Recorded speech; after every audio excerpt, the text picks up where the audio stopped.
خواتین و حضرات، بہت شکریہ تاشی بھائی. اصل میں یعنی خوش قسمتی تو ہماری ہے کہ آپ آج تشریف لائے اور مختصر بیانیے میں اتنی سیر حاصل گفتگو کی حبیب جالب پہ کہ واقعی بہت بہت عمدہ تھی. اب یہ ہے کہ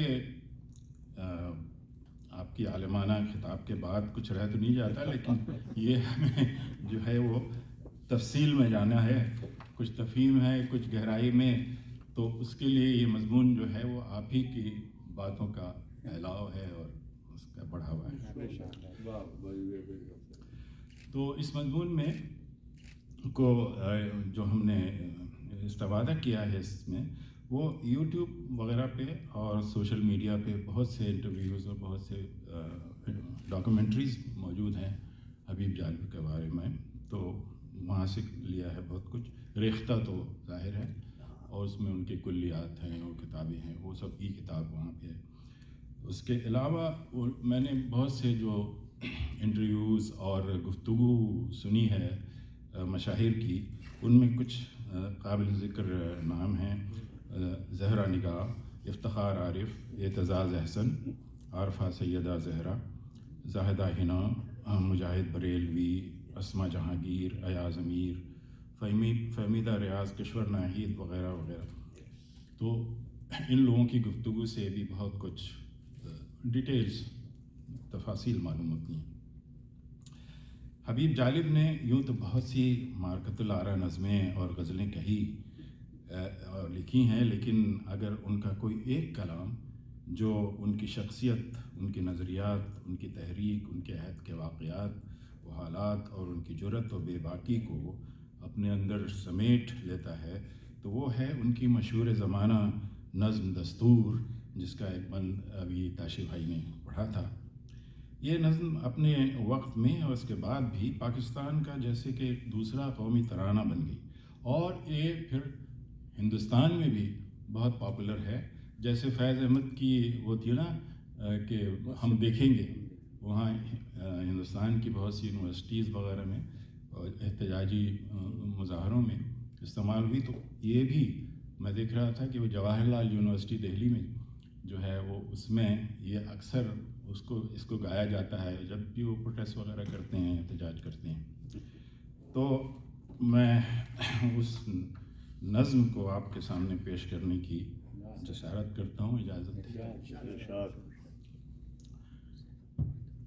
دیپ جس کا محلات ہی میں جلے، چند لوگوں کی خوشیوں کو لے کر چلے، وہ جو سائے میں مصلحت جو سائے میں ہر مصلحت کے پلے، وہ جو سائے میں ہر مصلحت کے پلے، ایسے دستور کو صبح بے نور کو میں نہیں مانتا، میں نہیں جانتا.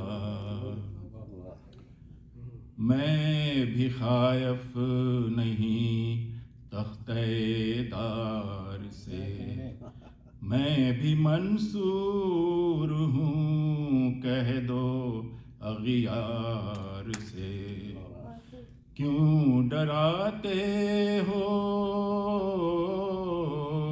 کیوں ڈراتے ہو زنداں کی دیوار سے، ظلم کی بات کو، جہل کی رات کو میں نہیں مانتا، میں نہیں جانتا. پھول شاخوں پہ کھلنے لگے تم کہو، میں نہیں کہتا، یہ لوگ کہتے تھے نا، جو لوگ آتے تھے ڈکٹیٹر وغیرہ. پھول شاخوں پہ کھلنے لگے تم کہو، جام رندوں کو ملنے لگے تم کہو، چاک سینوں کے سلنے لگے تم کہو، تم کہو، اس کھلے جھوٹ کو، اس کھلے جھوٹ کو، ذہن کی لوٹ کو میں نہیں مانتا، میں نہیں جانتا۔ تم نے لوٹا ہے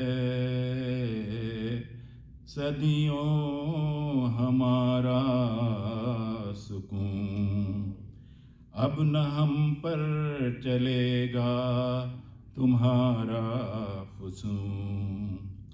چار اگر درد مندوں کے بنتے ہو کیوں، چار اگر درد مندوں کے بنتے ہو کیوں، تم نہیں چار اگر کوئی مانے مگر میں نہیں مانتا، میں نہیں مانتا۔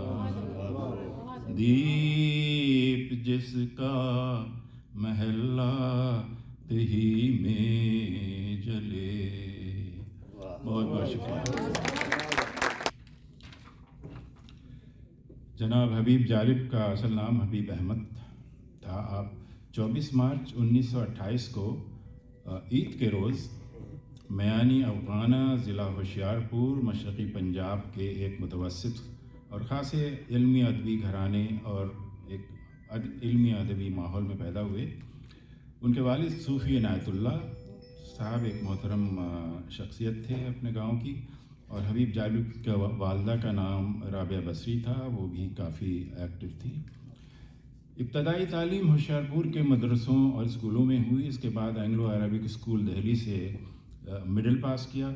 تقسیم ہند کے بعد تمام خاندان فسادات کی زد میں آیا اور بمشکل ہجرت کر کے کراچی آ گیا، اور مزید تعلیم کراچی کے ایک اسکول اور کالج سے حاصل کی۔ ہندوستان سے کچھ لے کر تو نہ آئے تھے، لوٹے لٹائے آئے تھے، تو گھر کے مالی حالات دگرگوں رہے۔ حبیب جالب تلاش معاش میں پھر لاہور اور لائل پور میں رہے، اور وہاں کی فیصل آباد کی ایک لائل پور جو ہے وہ فیصل آباد کہلاتا ہے، تو اس کی ایک ٹیکسٹائل مل میں معمولی ملازمت کرنے لگے۔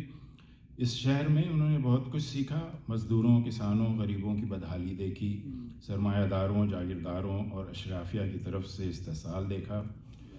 اس زمانے میں کمیونزم، مزدور تحریکیں وغیرہ زوروں پر تھیں، اور ترقی پسند شعراء اور ادیب بہت کچھ اس بارے میں لکھ رہے تھے، کہہ رہے تھے۔